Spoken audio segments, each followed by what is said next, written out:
Hey YouTube, Metagross Freak here with the two Transformers Power of the Primes Duocons.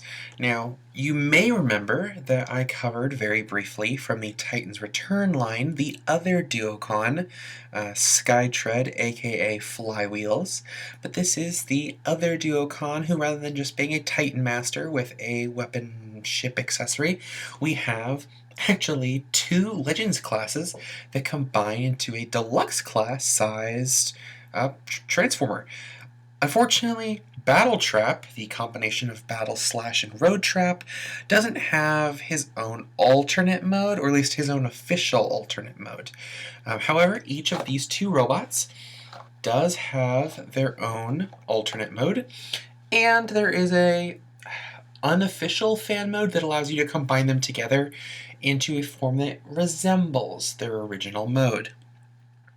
On the front, we've got Battleslash, looking pretty nice with the glowing red eyes. He's holding his helicopter blade like a sword, which unfortunately is actually impossible. Even if you take the helicopter blade off, the helicopter blade does not fit in Battleslash's hands. Then you have Roadtrap, who also looks pretty badass, and then in his hand he's holding what looks to be like a machine gun or laser pistol, but that isn't included. For some reason, I guess just Hasbro has something against including wieldable weapons for Legends class figures. The only Legends class figure I even have that has a weapon accessory is this little guy, Sea Spray, and technically Sea Spray is just kind of like a net launcher. I don't know. People didn't buy Sea Spray, so I'm guessing a lot of people don't know that. But on both of the sides of their boxes, we can see that they have an artwork of Battletrap, who I'm a little bummed that Battletrap didn't get his own card, but at least these two get their own cards. And on the back, we can see that they refer to them both as tormenting Autobots with their Duocon partners. Also included, of course, on the cards, they have advertisements for Alpha Trion and Alchemist Prime, the two Wave 2 Prime Masters who will hopefully be able to review soon as I'm able to find them. For some reason, none of the stores in my area have carried either of them. However, that may be because just because the Prime Masters in general seem to be, well, colossal shelf warmers. So hopefully they'll be available soon. But they actually do have functionality with the vehicle being able to plug into the back of the alternate modes. Here are Roadtrap and Battleslash, respectively, in their robot modes. Roadtrap has got some pretty nice molding. Unfortunately, when I was taking him out, I scratched the paint a little bit, which I felt really bad about because I literally hadn't taken him out of the package and I scratched his paint, so I felt bad about that. But he's pretty standard. He's got basically no back, though. You can kind of see everything there is to see. But yeah, I mean, he's got some nice big stompy vehicle boots. Got kind of your standard ball joints in all the limbs. He's got a swivel head. And Roadtrap forms the bottom half of the Battletrap Powerlink combo, whatever, Duocon combo. Battleslash, meanwhile, forms the top half. You can see that on the back of his shins, he has fists. And then you can see the swivel for Battletrap's head in his backpack. And then Battleslash, of course, has the little propeller. With enough force, it can pop off. It can pop off to be held technically as a sword, but it doesn't really fit too well with these hands. Doesn't matter if you're using the hands for the combo or the hands for the mini robot. Doesn't fit too well. I will admit, as individual robots go, Battleslash, in my opinion, is a visually better robot. But I don't like his legs all that much, but I think arms and torso-wise, he's better, and then leg-wise, he's better. Ironic, isn't it? Then here they have their cards. We have Alchemist Prime for Roadtrap. And for Battleslash, we have Alpha Trion. I did not plan on this, but I'm pretty sure that these are the same Prime Masters shown on the packaging for them. So that's kind of cool. Roadtrap, for Alchemist Roadtrap, develops a chemical that sabotages enemy systems. And then for Battleslash, we have Alpha Trion Battleslash, rewrites history to put himself on top.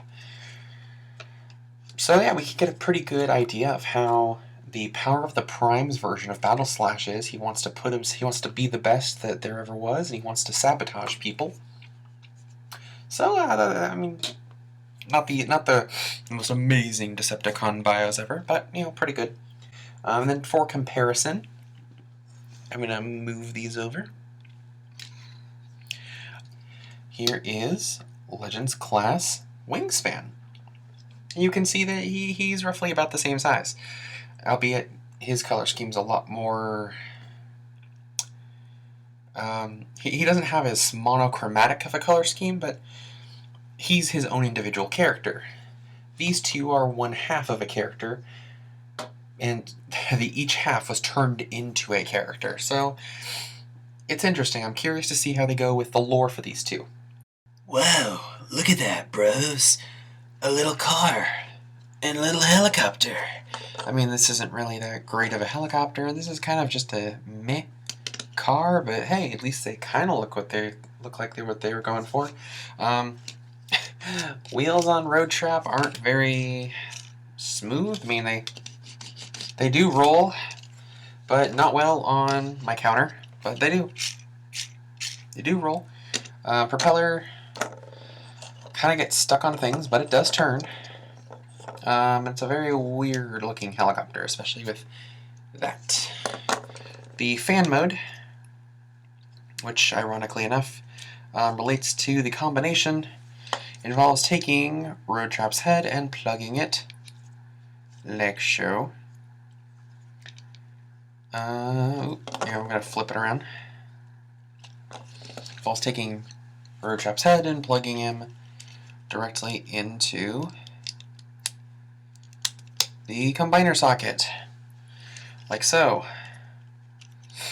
Obviously that looks weird, but yeah, combiner socket like so. It's not great, but it's technically accurate. Technically. Hey, at least it's one mass. I mean, they're not perfect vehicle modes, but considering they are triple changers, it's pretty decent. And of course, I showed Sea Spray earlier, but here's Sea Spray again. You can see that Roadtrap is a little smaller than Sea Spray, and that a little bit smaller than Battleslash. Battleslash and Roadtrap, when they combine to Battletrap, are slightly smaller than a deluxe class, which we'll see in a moment.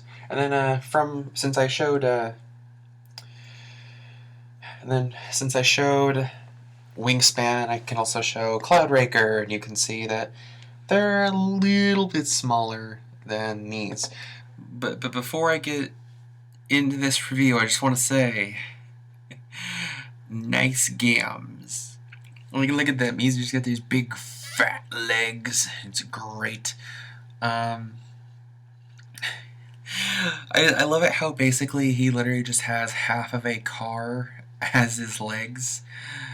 And then he just has another robot head shoved into his abdomen.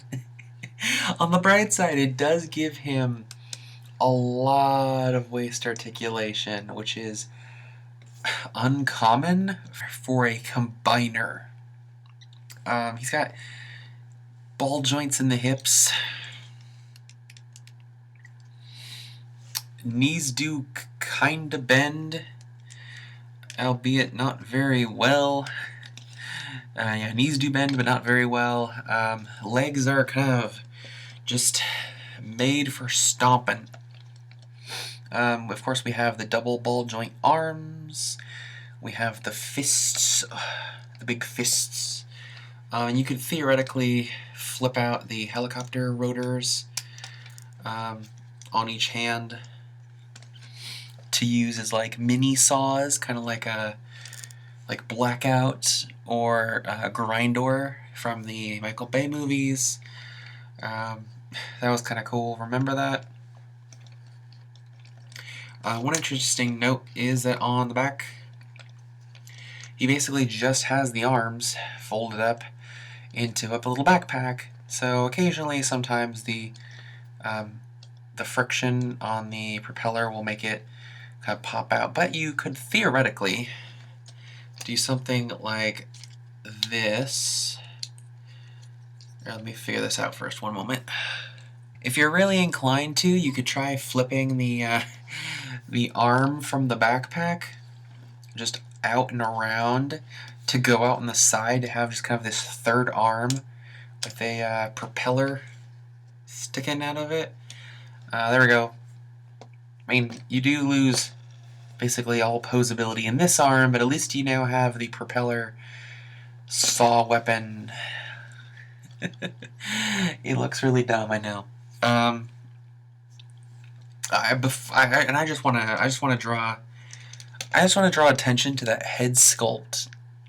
He has a very nice head sculpt. He's got the dark blue from Roadtrap. The face is the light blue from Battleslash's cockpit. He's got this shiny silver visor, which matches the bumper from the front of Roadtrap. It's a very, very nice head sculpt. I like it. And I love the chest plate. That looks really cool. And let me just put the arm back in the backpack. Given the context of the character, I figured it'd be appropriate if I had him posed like I was about to throw a punch, or maybe just a very dynamic fist bump. I realize from this angle you really can't see the fist all that well, but I mean, hey, he's still got his arm pulled back ready to smack it into someone. You can always just unbend it like that. So you can see he's going in for a haymaker, which you can totally do thanks to the waist articulation. It's kind of neat. He's a nice figure. I think that for the price you're paying, and the fact that for the price you're paying, because it basically costs about as much as a regular deluxe class, the fact that you're getting two little robots, two little vehicles, and a nice robot, a nice big robot, kind of makes up for the fact that they don't have the best posability. And I forgot to compare him earlier. Here he is with one of my favorite deluxe classes. Here he is with Chrome Dome. You can see he's very much, and not the same size necessarily, but he's just a little bit smaller than Chrome Dome. And Chrome Dome just turns into a deluxe class size car, and these guys turn into two little vehicles. So I mean, hey, considering I'm only getting a slightly smaller robot for the same price as a deluxe, but I get two tiny robots and two vehicles, it kind of it works. I like it. And then, not that I really need to do this, but there's another Legends, just so you can see how big they are in scale. Thank you all for watching. I've been Metagross Freak. Until next time, stay awesome. Whoop-bam.